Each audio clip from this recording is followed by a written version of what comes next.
The Cowboys OT is brought to you by Sleep Number, the official sleep and wellness partner of the Dallas Cowboys, and by blockchain.com. Make your crypto play today. State Farm Stadium in Glendale, Arizona, handing the Dallas Cowboys a loss in Week 3 as the Arizona Cardinals top the Cowboys for the 7th time in their last 8 meetings. 28-16, the final score. The Cowboys fall for the first time in the 2023 season, and we welcome you to the Star in Frisco for Cowboys OT with Barry Church, Nate Newton, Isaiah Stanback. Let's not waste a whole lot of time. Let's get into how this one unfolded in the desert as the Cowboys look to start 3-0 under Mike McCarthy for the first time as the Cowboys head coach. Arizona started the game hot with Joshua Dobbs breaking free on the near sideline, 44 yards, leading to an open field goal. Backup quarterback for Arizona bringing some confidence and a 3-0 lead. First time the Cowboys have trailed this season. Following a Dallas 3-and-out, James Conner wins a race to the pylon, building a 9-0 lead after a failed 2-point conversion. Dallas would answer, though, with a 45-yard Brandon Aubrey field goal, but that was only a Band-Aid. Rondale Moore on the next drive turns on the afterburners, 45 yards to the house, Isaiah. Yeah, they just did a great job of mixing up their personnel, putting one of their fastest wide receivers in the backfield, and you see he had a seam, he took it and just turned the juice on. There was nobody that can get him. Bad angles, bad speed. Faster player, touchdown. Rondale Moore puts Arizona up 15-3 after another failed 2-point conversion. Dallas down by 12. The Cowboys got back to business on offense. 13 plays, 75 yards, and a 15-yard touchdown pitch and catch to Rico Dowdle. That brought Dallas back within 5, but Arizona would tack on not one, but 2 Matt Prater field goals, including this one from 62 yards. Arizona 21-10 at the half. Dallas started the half with a field goal, got the ball back, but some of those red zone struggles continued from last week. This one on 4th down, an incomplete pass leads to a turnover on downs for Dak Prescott. Twice in the red zone now, third down inside the 10, and an incomplete pass leads to a field goal. Next drive, Joshua Dobbs finds Michael Wilson for 68 yards on this blown coverage. Nate Newton, the longest pass of the day for Arizona. As you said, Carl, as we'll see right here pretty soon, that is a blown coverage by Jay Lou. He was in zone coverage and everybody else was in man. Thank you, Barry Church. Yeah, big assist from Barry Church to Nate Newton. And talking about the coverage, it was blown, setting up this 2-yard pitch and catch for a huge score for Arizona, pushing their lead back to 2 possessions, 28-16. Dallas on their next drive. Dak finds Michael Gallup in the end zone. There's some contact in the back corner. A flag was thrown initially, but Barry Church, is this PI? This is not PI. I got to side with the defense on this one. You see Wilson right there. Kind of looks like face guarding, but he arrives at Michael Gallup at the same time as the football. This is a great no call by the referee. So that continues the Dallas drive as they pick up the flag. No touchdown or no penalty at the 1-yard line. Dak Prescott back to throw. Did not see Kazir White in the end zone.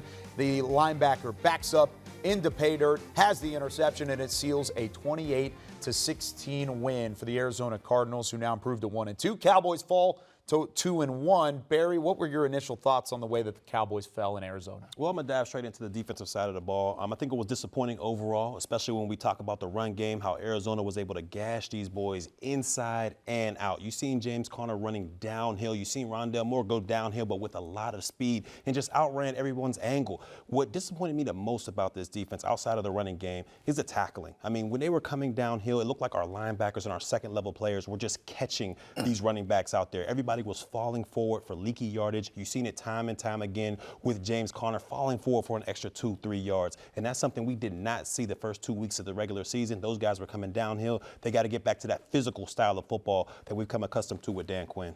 Just not paying attention to the details on offense. You know, you're 1 for 5 in the red zone. That has to change 6 instead of 3. And if we can do that and take away those penalties, we had 7 for 107 or something that right there. So if we pay attention to details and get back to being efficient as an offense, especially in the red zone, we should be all right. 13 penalties for 107 yards was the final total for Dallas. I'm going to take a combination of what both of these guys just said. Offensively, you have to put the ball in the end zone. 1 for 5 in the red zone is not acceptable. 66% completion rate is not acceptable.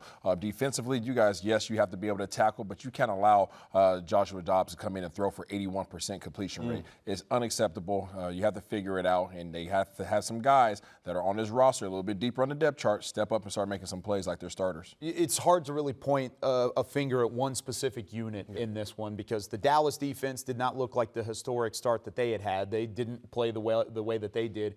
But the Dallas offense, despite having good drives and putting up decent numbers, just could not finish in the red zone. Brandon Aubrey with another very busy day at the kicker position. Where do you start, though, if you're going into this next week for the Cowboys? Because there's a lot of things to look at. There's a lot of things to look at, and to me, I got to go right back to the defensive side of the football because that was supposed to be the strength. That's what's supposed to be the unit that keeps this team together. And when you go out there and get punched in the mouth, because we're going to be serious here, we're all going to take accountability for it. They got punched in the mouth and they were not able to respond. So defensively, you got to go back out there next week and show that you are the strength of this team. Seem like we're repeating ourselves. We have to stop the run. Yes. And we have to be fishing in the red zone. It's going to be repeated over and over until it's done. Well, I'm going to repeat it one more time. You have to go ahead and finish drives. Listen up. This is the second week in a row that you've gotten close to at least 80 plays. You had over 80 plays on offense last week. You had 75 plays on offense today. But what does that mean if you go down there and end up kicking for field goals?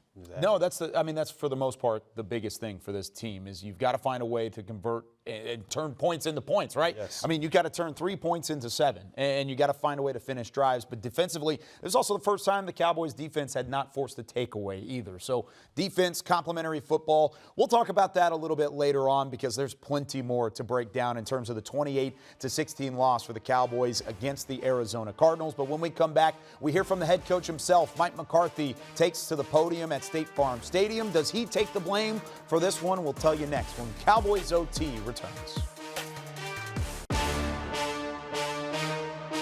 This segment is brought to you by Ashley, the official furniture store of the Dallas Cowboys. 28-16, the final score as the Cowboys fall to the Arizona Cardinals in Week 3 of the 2023 season. Let's not waste any time. Let's get back out to State Farm Stadium and hear from head coach Mike McCarthy. Ready?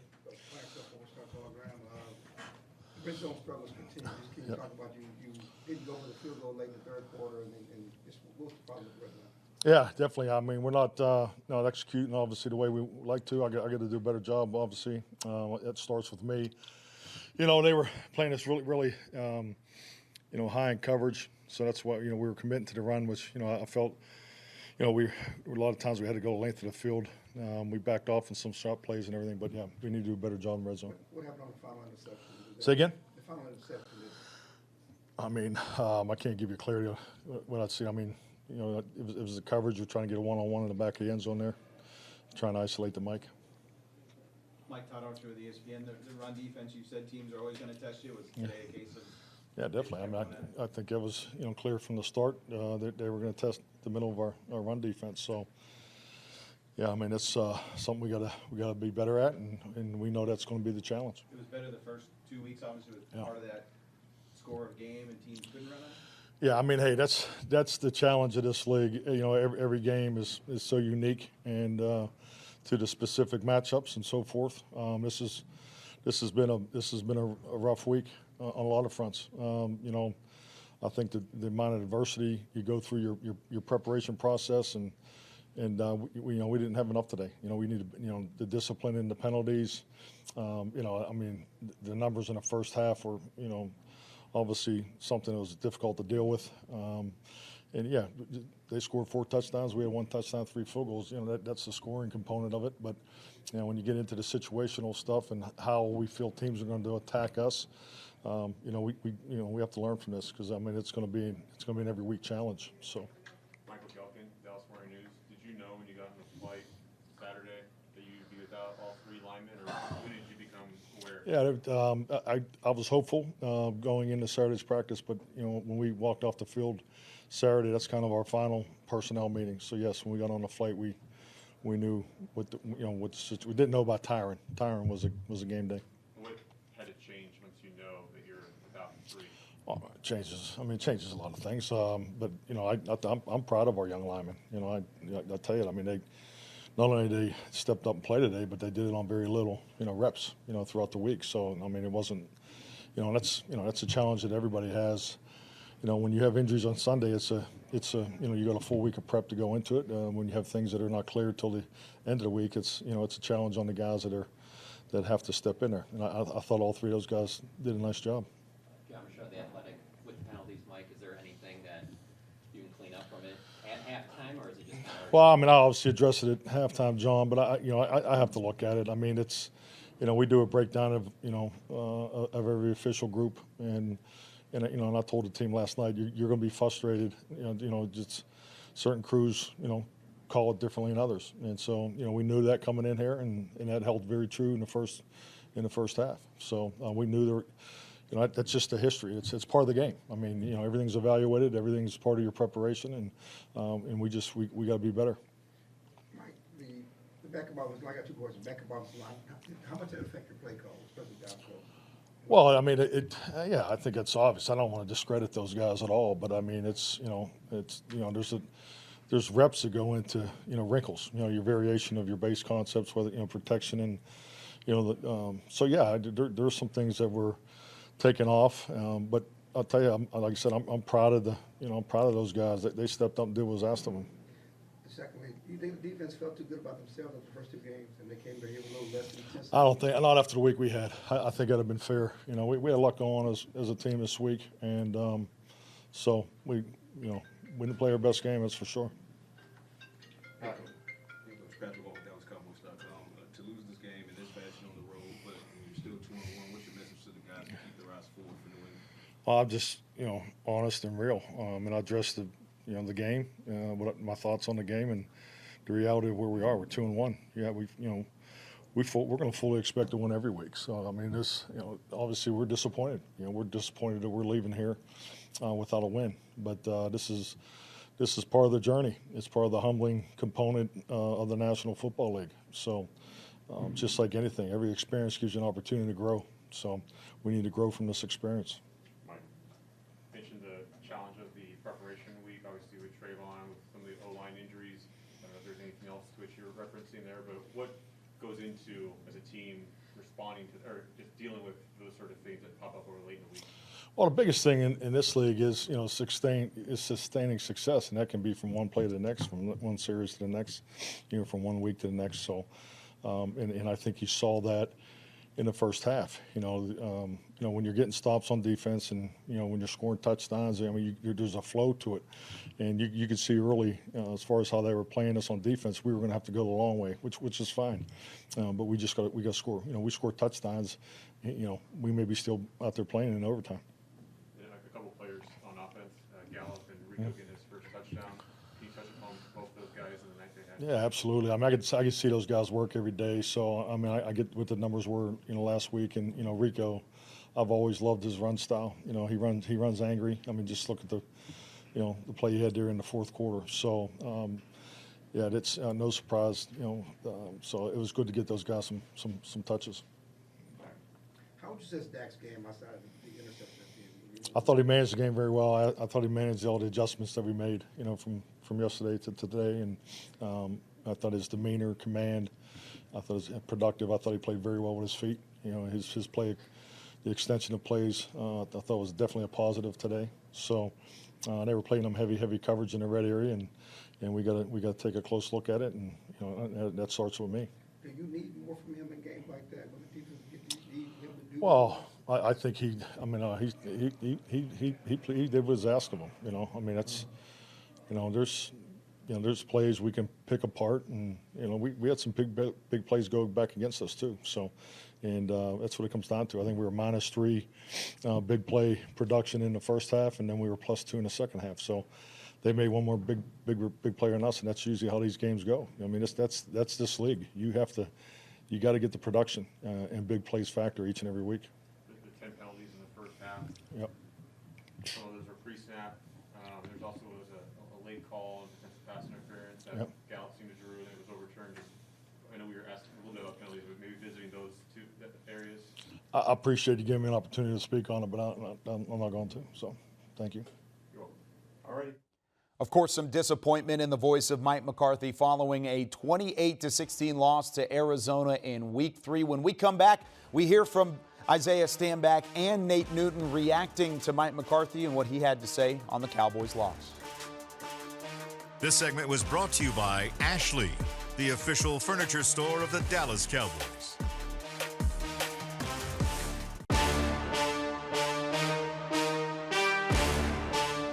Welcome back into Cowboys OT with Nate Newton and Isaiah Stanback. I'm Kyle Yeomans. Gentlemen, we just heard from Mike McCarthy a couple moments prior out at State Farm Stadium. This is one of those things where 2 weeks into this, we said it was 2 team wins for the Cowboys. Complementary football, offense, defense, special teams winning both in Week 1 and in Week 2, similar fashions. You can say it's a similar fashion, but the opposite way. This was a team loss for the Cowboys, 28-16 against Arizona. Nate, I'll start with you. What did you have to think about what Mike had to say up at the podium? Yeah, it was all about the big plays for me, though. I mean, I know what Coach said they made one more play than they did, but it was about the big plays. It was about, going into the red zone and being 1 for 5. I mean, you could have squashed that. You can't come away with 3. This team is too good. I think they have 2 good complementary receivers. They got good running backs, so they should never go into the red zone and not come out of there 100%. Giving up 3 points to 6 is not the answer. Yeah, I totally agree with you. I mean, you talk about the red zone, you talk about the inability to be able to convert on those things. Holistically as a team, all right, to Kyle's point, I think 2/3 of this game were not taken care of. I think the special teams were. I think Aubrey and the rest of the cover teams, they did a good job. When you look at the offense did not convert in the red zone. When you flip it over to the defense, they give up 222 yards on the ground. Oh, and by the way, they let Josh Dobbs throw for 81% completion. So those are some things that they definitely have to tighten up. You can make all the excuses in the world that, hey, we're missing 3 of our offensive linemen, our best cornerback is out, but at the end of the day, this is what you have for the season. This is the team that you have. Somebody has to step up and make some plays. Are you concerned about that moving forward, having the injuries that they do up front and based off of the performance we saw today? I've been concerned about the offensive line since the offseason. I think Ned and I have both been on the same page about that. I don't believe that they addressed that. They chose not to address that with their top pick this year. They chose to go interior defensive lineman to try to shore up that aspect of their defense. Well, it appears that didn't work either. It's 2 things we were hoping to get accomplished this offseason. Let's go out and find us a quality backup lineman. I think they got quality guys, just wasn't good enough today, wasn't physical enough today as a unit. And we're going to have to expect a little bit more from our first-round pick. I understand, son, that it takes time, but you got to come on because we need that help. Yeah, Mozzie Smith in the defense. I mean, this run defense gave up 222 yards, as Isaiah spoke to a couple moments ago. That would have been the second worst outing from a run defense last year in terms of this Cowboys team. So it would have been the second worst among a team that struggled in stopping the run a year ago. They had made some investments, and it didn't necessarily work out, at least in this one, in Week 3 of the 2023 season. When we come back, though, we talk to Dak Prescott. We have him at the podium out at State Farm Stadium, and we react about what QB1 did this week.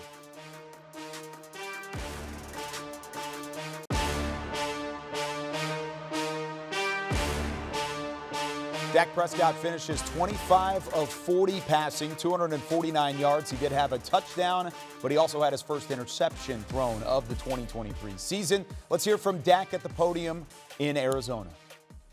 Hey, Dak, Patrick Wolf, DallasCowboys.com. Can you walk us through the final Cowboys drive and what you saw, what you didn't see as far as how that went? We just didn't score. Simple as that. Took a shot at the end zone. I got to get that throw out there in front of MG. Thought we got the call. Obviously, the refs got together, didn't give it to us, and then just from there, I got to make that third down throw. I got to make the throw some way, put it over him, maybe just scramble and not go there with it. But felt like we needed to play there, try to put it past the backers there. He made a great catch. Quick follow-up on that penalty. Talk a little bit about the challenge of having to try to overcome as many penalties as was thrown against you guys, especially on the road. Yeah, I mean, it was tough. As you just put it, the penalties plus being on the roads are never easy. Dug ourselves into some holes on some different drives. We're able to overcome some of them. But even when you're able to overcome them, I think that's just you're making it harder on yourself and you're taking yourself out of that rhythm. And it was tough. It was tough, and obviously we couldn't overcome it and didn't come away with what we wanted to. Nick Harris, DallasCowboys.com. What's kind of your perspective on the red zone struggles as far as getting into the end zone? Yeah, we've got to do better. just as a team, as a unit, myself, got to make some throws, maybe use my feet more. Obviously, that's an area that we haven't been good in these last 2 weeks, and even with the win last week, that was the sore spot in the win. And obviously, look at this loss, move the ball up and down the field and just couldn't score, and so that's your reason for this loss. And so we've all got to get back to the drawing board. Starts with me and making some throws and making some plays, as I said, with my feet, and trying to get it done. On the final interception, what happened there? What did you see, and what was supposed to happen there, obviously? Yeah, I mean, Cook says boom, boom, getting back behind the backer. Backer did a good job of playing it, tried to look him away, and then just put it by his ear. I knew it was going to be a tough throw. At that moment, tried to make the throw. Obviously, the backer made a great play. Just tried to put it behind his ear, not thinking I had enough space to just get it up and down in the back. But, yeah, I got to live with that. Michael Galkin, Dallas Morning News. Mike mentioned that once you guys knew what the situation was on the O-line, that there were some late-night changes, morning changes to things. He thought you handled it really well. How much changed? Like, what was different from the original plan? Yeah, just adding a few more quick games, getting the ball out of my hands, some movements, just trying, obviously, to protect those guys as well, you know what I mean? Not put them in the situation where we're just dropping back over and over. But, yeah, I mean, and that's just benefits to our playmakers as well, just trying to get the ball in their hands. And how did you feel those three guys, two of them making their first NFL starts? Yeah, they fought their ass off. I thought they did a great job. Gave me enough time, allowed us to, as I said, move the ball up and down the field, and we didn't convert in the red zone. That's the story of this game, period. Dak Soggies, The Athletic. You haven't thrown a touchdown yet to a receiver this season. Is there anything to that? I mean, what do you see as the reason for that? Just hadn't done it. You can go to the one of Michael Gallup. I've got to make that throw, get it out there in front of him a little bit earlier. The one to CD's close, would like the call or like CD, you know what I'm saying? Yeah, I mean, would like to get the call on that one as well. But, yeah, I mean, we're taking attempts. We've just got to convert. Simple as that. I mean, simple as that. Don't have an answer for you. First game, 40-0. Second game, 30-10. You, the coaching staff, are keen on remaining even keel, not getting too high, not getting too low. Talk about the message coming out of a game like this to refocus and reset for the Patriots. Yeah, I mean, we're staying in the moment. That's who we are. That's who this team is. This was a humbling loss in that sense. Obviously, we've had a lot of adversity just throughout the week, and it wasn't easy. Obviously, it wasn't easy. Nobody's making excuses. We thought we had a great opportunity to come in here, even with the adversity, and get a win, and we didn't. So, obviously, every week you've got to reset and you've got to refocus. And honestly, it's a little bit easier after a loss. So there's not going to be any worries about that. Obviously, myself, the coaching staff, the players, the way that we attack the preparation, and then come in tomorrow ready to work. That ball to Gallup, where there was a flag initially, and it was waved off. Michael felt like the defender didn't play the ball. What was your perspective even before the throw, and then just the way that was ruled?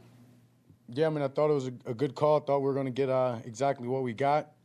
As I said, I'm going to put it on myself and take the game out of the ref's hands. I got to make the better pass, put a better pass out there, try to get it out in front of him. But hell, I mean, Michael had the best, MG had the best perspective of that throw and what that was and how the defender played it. But when the guy's back's turned to me and he never looks back, I mean, it's simple as that. Well, this is a wake-up call for you guys. You guys were on top of the world the first two games. You know, everybody's singing your praises, you know. Y'all put us on top of the world. We know who we are, and in that same sense, I'm sure the media got what they wanted. For us, it hadn't been but one undefeated team in this league, ever. So, yeah, it sucks. It's humbling. But to say it's a wake-up call, we knew we had a lot of adversity, and we just didn't get it done. And I think it just goes back to myself, the offense, and the red zone. So, I mean, we get better at there, we win this game. But we've got to fix that area, period. Alrighty, thank you, Dak taking responsibility on the red zone struggles and also some of the penalty struggles that this Cowboys team endured in Week 3 in their loss 28-16 to Arizona. When we come back, Barry Church and Isaiah Stanback turn things around and look at Dak Prescott and how he performed in this Week 3 loss.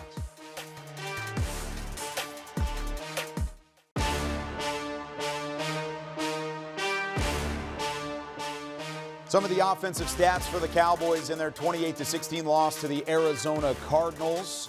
26 first downs. That's a nice number, 400 yards plus. I mean, that looks pretty good. But then you work all the way down in terms of times of possession. Everything here looks okay, but you just could not convert in the red zone. There is no red zone category here, and that's really the biggest concern, I think, for this Dallas team. As we welcome you back in to Cowboys OT, we've got Barry Church, we've got Izzy Stanback. I don't know what I was trying to call you going into that last segment, but whatever. Let's have some fun. I mean, Cowboys lose this one 28-16. Isaiah, I'll let you start.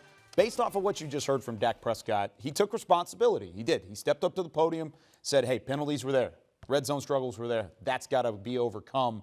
What did you think about his performance and where he ranks on the list? Because there's plenty to blame, but where does he land? I think he was accurate in his assessment of himself. I think Dak, for the most part, is always pretty truthful about that whether he has a good game or a bad game. There were some passes that he wished he had back. That's the truth. There were some decisions that he wished he had back. Red zone, he talked about that. They were 20% in the red zone. That's not a thing. Going 1 for 5 in the red zone is not acceptable by any means. We were complaining last week when they were just beneath 50%. So those are all things that have to be shored up.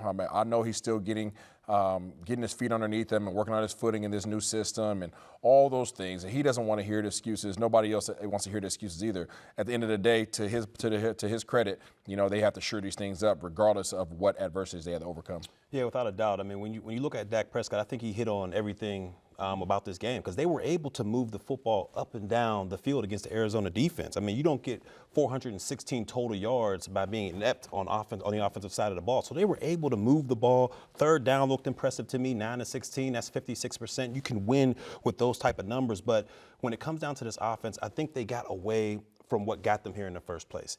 And they went to the passing side of the football. We talked about it earlier in the pregame. When you get outside of yourself and start playing, the system in the game that you didn't have coming into this game, you threw the ball 40 times. I mean, that's a little bit too much when you talk about playing to your defense. Now, granted, the defense did not play well this afternoon, but you got to stick within the game plan. And I think that they didn't get down to the game plan to where they wanted to, and it showed itself today with only 16 points. The red zone, you hit on it. I mean, you got to be more efficient in the red zone. That's where you get away with some type of points. When you went forward on fourth down, you went away with no points there, and that cost this team in the long run. So hopefully they will be able to regroup and get out there next week and improve on this showing. Is there any plain and simple answer to the red zone problems, or is it a multitude of things? I mean, your receivers still don't have a touchdown grab this season. No receiver has a touchdown grab. The only passing touchdown scored in this one was to Rico Dowdle. Yeah. So it's the two tight ends, Rico Dowdle being the third guy. So now with that being said, is it the ground game that's struggling the most in the red zone? Is it the creativity on offense, passing game? Where do you start whenever you look at those struggles? I think it has to do a little bit with the creativity because when you look at it, they're getting down the field easily. I mean, they're spreading the defense out. They're doing what they need to do at will. But when you get into that red zone, things happen quick. Things happen extremely fast. So it comes down to decision making, where you want to put this ball. And if that decision is not there for you, then what do you do? So to me, they got to become better decision makers when you get down to the red zone because things happen entirely too fast. I truly believe that a lot of it comes down to their ability or inability currently to run the ball in the red zone. Because you have Dak Prescott as your quarterback. What do we know about Dak? What does he love to do? Play action.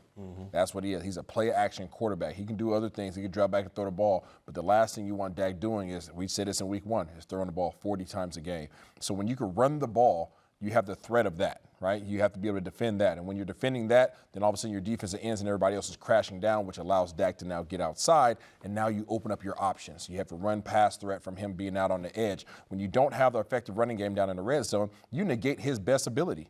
You take away his greatest strength that he has, and you now put him in a situation where he has to throw the ball, like you saw there at the end of the game, where he's trying to throw the ball behind the ear of one defender. Even if that defender didn't pick it off, there's 2 other guys that probably at least would have got their hands on it. Yeah. So with that being said, struggling in the red zone, struggling in short yardage situation, this is a good week to ask this. Does this Cowboys team miss Ezekiel Elliott? I don't think it's a Zeke thing. Just straight Zeke? I don't think it's a Zeke thing. I think personnel-wise, they're perfectly fine. Okay. Rico Dowdle's going downhill. Tony Pollard's obviously being effective on the ground. Nobody else is really utilized today. Hunter Lipke, shout out to him. He's been showing up in a big way for this team in terms of the blocking scheme. But I really think it comes down to whatever running scheme they have in that part of the field. Obviously, you heard Barry just talk about how things they happen quickly. Well, the reason why they happen so quick is because the numbers are now consolidated. Now, instead of having 22 guys spread out all over the place, now you got 22 guys in one little room, and things happen quickly because guys are shooting gaps. You have to be able to move that offensive line and take that defensive line, move those guys back across the back line, and be able to hit some seams. If you can't create seams, you're going to have tackles for no gain or either for loss. So you feel okay with the personnel as a whole. It's just the way that personnel is utilized for the most part. That's kind of where we feel in terms of this offense and some of the red zone struggles. It's early in the season. Mike McCarthy's still getting back into a groove as a play caller. I think there are times that he's shown good, solid things. There was a couple drives where they marched down the field, and there are definitely positives, but it's the consistency that's been missing, at least in this occasion. You want to add something real Yeah, I was quick? going to say, I think that most really successful teams, and you could probably go back to the time when Nate was playing, you want to be able to play bully ball in the red zone. Yes. You want to be able to line up. I don't care if you know I'm in 13 personnel. I don't care if you know I'm in 12 personnel. We're coming right downhill, try to stop us, right? Because my offensive line is that dominant. My tight ends are contributing to the run blocking, and we're simply just going to move you off the ball. And you're going to be so uber focused in on what we're trying to do running-wise that you're going to say the heck with everything else. So I think that's what they want to get to, but they have to have the linemen to do it. Yeah. Got to find a way to do it. Got to be physical. This defense needs to find a way to be physical as well. Probably the biggest storyline in the loss was the collapse of the Dallas defense. When we come back, we talk that side of the football, what went wrong for Dan Quinn's unit. A historic start, a disappointing week 3.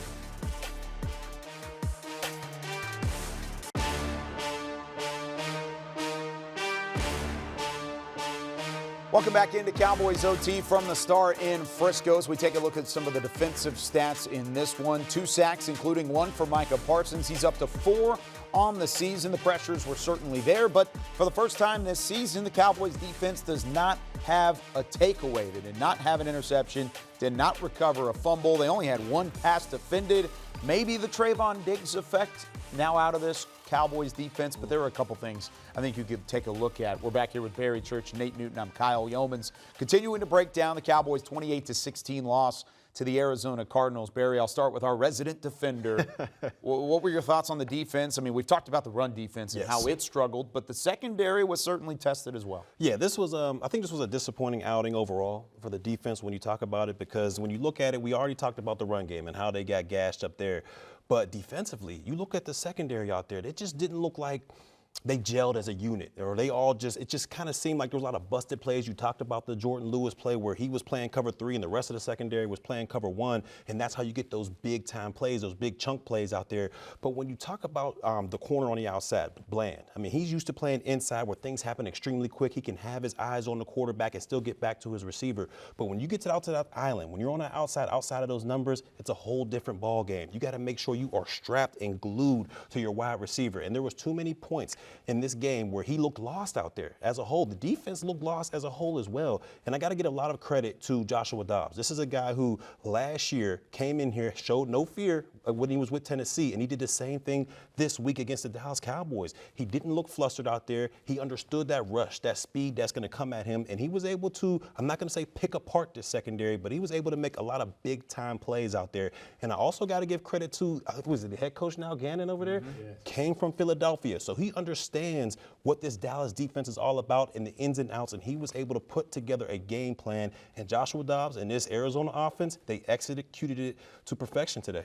And when you look at it, they gave him multiple looks. We never thought Rondale Moore would be in the backfield, number 4, the wide receiver. That's huge. Burner, they gave him that look. They gave him quick tosses. They gave him a draw play up the middle that he took, 60-something yards or 80-something yards. So when you look at that right there, we wasn't tackling well. I was thinking Curse and all of these guys would come up, Wilson, all these guys would come up and tackle well. We did not tackle well. Our linebackers probably played their worst game of the year. Only it's been 3 games, but Clark wasn't tackling well.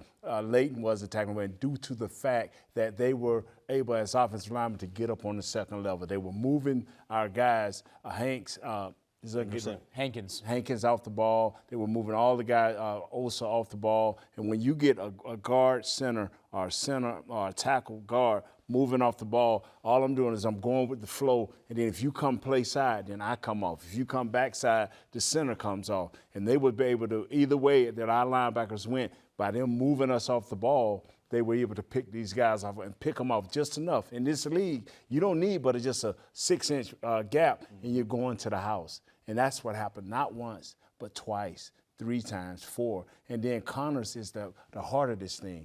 I mean, he was coming downhill, and he was talking noise. I mean, when you can get up, I'm telling you, Kyle, it's disheartening when you say, hey, man, we running the ball. We need to eat up some clock. Our defense has been on the, and we run the ball, and I get up, my running back get up,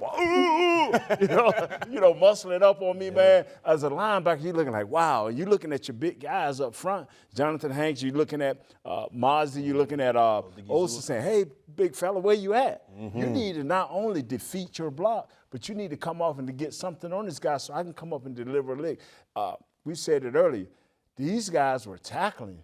But they weren't tackling with no force. They was not coming down. A linebacker does not like to shuffle. Yeah. He likes to shuffle and come downhill. And now we're missing Diggs on one side. Now our safeties are trying to cover for the boys in the backfield. So now they ain't coming down hill laying leather. The day they was coming, just trying to figure their way through, you can't do that. Well, it's really been the defense that set the tone the first 2 weeks. And when the defense didn't do that today, it kind of set the precedent for the rest of the game. And that's what it looked like. The defense did not get home the way that they normally have, and that affected the linebackers. That, of course, affected the secondary. It certainly affected the entirety of what this one looked like against Arizona. When we come back, one of the bright spots in the loss to the Cardinals was the running game of Tony Pollard. Cowboys got the ground game going. He had 122 yards. We hear from TP next.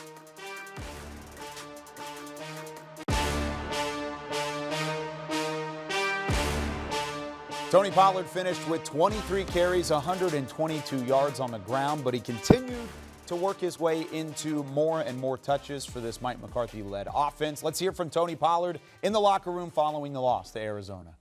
I mean, 1 of 5 in the red zone, 2 of 6 last week. What do you think the issue was? We just got to be better. Got to get back in the lab, get back to work. How difficult was it, considering you have 3 starters on that plan? I mean, it was a little tough, but, that's football. That's the game we play. Guys go down, guys get banged up. You got to be able to adapt, and we didn't do that today. As good as things were the first 2 weeks, how surprised that this happened today? I mean, it's the NFL. Every team, anybody can win each week. So you got to come in, respect your opponents. They did a good job preparing this week, and they came out with the dub. How tough was it to operate with 3 years starting offensive linemen being down? I mean, it was tough, but we're prepared for those type moments. Just communicating. Getting guys rotated in practice, so it's not like just a big, culture shock just being out there for the first time. So we did a good job. I feel like adapting on the fly, but could have been a little better. Tony, you guys have done well over the first 2 weeks with penalties, not getting those penalties, not committing those. Talk about the challenge of having to overcome so many, and especially on the road. Yeah, we got to be more disciplined. It's hard to beat teams when you beat yourself like that with so many penalties, and we just got to be better. What's the mindset in the locker room right now? Is it shock? Is it what? I mean, it's one game. The same way if we won this game, that's one game and on to the next one. Unfortunately, we couldn't win, but we got to get back to work next week. How difficult is it when you're playing behind like you guys were today and just continue to trying to play catch up? It makes it a little different, a little difficult calling the plays, not being able to call certain plays that you want. But, like I said, we got to be better and make it work. So there were a couple times throughout the loss that the Dallas offense was able to march down the field. We've already talked about the red zone struggles, but it's good to see that the West Coast principles are coming to fruition at certain times throughout a game. Yeah, I mean, they're doing a good job of moving the ball down the field. Right? We've talked about that extensively on this show so far, but, it really just comes down to the red zone.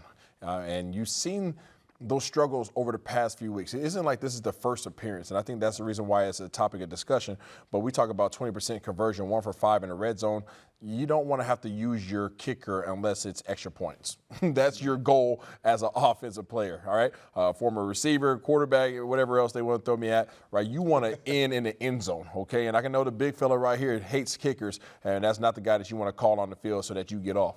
You know, this is the bottom line. This is only the third game. It's some kinks got to be worked out. The first 2 games, we couldn't stop bragging and talking, and we brought up a little bit last week about the red zone. Now it is an issue because you do need to get into the end zone more with 6 instead of 3.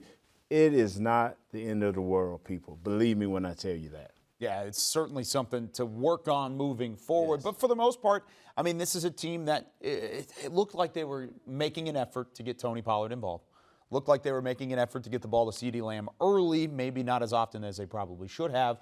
And they got Michael Gallup going a little bit in this one. So good positive things to take out of it. What do you feel like is the thing they need to go to the most going into week 4? Run the ball. I mean, you go back to last year, you come all the way forward into this year. I said the one thing that you don't want to do is have Dak Prescott throwing the ball 40 times a game. Yeah. That is not the recipe for success. And that's no disrespect to Dak, but everybody has their limitations. That's not his strong suit. His strong suit is playing off of the run. And when you have an effective running game, then you get the best version of Dak and the most threatening version of Dak because now you have the play action. Now he has the crossing routes. Now he can throw it over the top of the coverage. When he doesn't have that, all of a sudden his passing percentage, his completion rate goes from 71% from the first 2 games this year all the way down to 66% in this game where he's now throwing 25 for 40. It's not what you want. It's not Dak's game. You have to get back to what you do best. That's running the ball, quick passing game, convert first downs. When you're in the red zone, it's called load left. 2 tight ends, full offensive line, fullback, tailback. Go right or left, right off the guard, and let it happen. You got 2 nice guards, use them. It's called load left or load right. We made a living on it, baby. Went straight to the Super Bowl. Yeah, certainly did. Yeah. You went to 3 of them and won 3 of them as well. Right. So, I mean, for the most part, Nate has seen it. He's done it before. When we come back, we're going to close the book on this one, okay? We're going to put this one aside. We're going to look ahead to week 4 of the NFL season. He's going to close the MacBook or whatever that is. I don't even know what it is. When we come back here on Cowboys OT.